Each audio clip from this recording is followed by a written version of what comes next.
Տեսնենք կունեն հրաժարվել։ Այդ հարցի պատասխանը ես չեմ կարող տալ, չունեմ պատասխանը, նախագահն է մակագրում, այսպես ասած, միջնորդությունները կալանքի հետ կապված դատավորին երևի նպատակահարմար չի գտել Մասիս Մելքոնյանի հերթական անգամ մակագրել այդ դատավորին։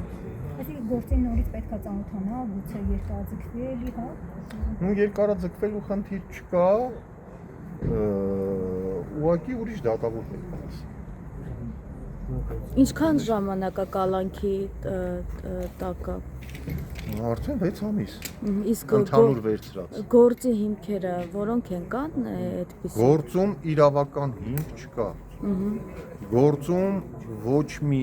ապացույց պաշտպանյալից առնչությունը իրեն մեղսագրված արարքների որպես այդպիսին չկա։ Ինչ է վերագրվում իրեն։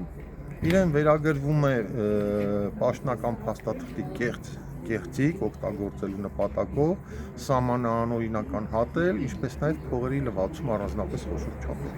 Ինչքան գումարի մասին է խոսքը։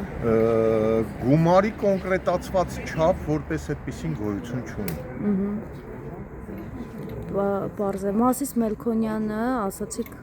այս գործով եղել է դատավոր, հա։ Առաջի 2 անգամ տնային կալանք տալու եւ ժամկետը տնային կալանքի երկարացնելու, այո, ինքն է եղել։ Որևէ բացարկի միջնորդություն չի ներկայացվել, եւ այսինքն ոնց է ստացվել, որ հետագայում ինքը չի արդեն նախագահել։ Ես չեմ բացառում, որ Մասիս Մելքոնյանը տեսնելով, որ ընդհանրապես հիմքեր չկա մարդու նկատմամբ խափանման միջոց կիրառելու, երրորդ անգամ երբ որ ներկայացրեցին միջնորդություն, այն մերժեց եւ ընտրեց վարչական հսկողություն, որը վերաքննիչի կողմից թողնվեց անփոփոխ, իսկ վճռաբեկը բեկանեց եւ նորից պաշտպանյալից կալանավորեց։ Ես չեմ բացառում, որ այդ հանգամանքով պայմանավորված Մասիս Մելքոնյանին մակագրված չլինի։ Այսօր կրկին խափանման միջոցի հարց է լծվել։ Այո, այսօր ժամկետի երկարացման հարց է գնալ։ Շնորհակալ եմ։ Շնորհակալ եմ։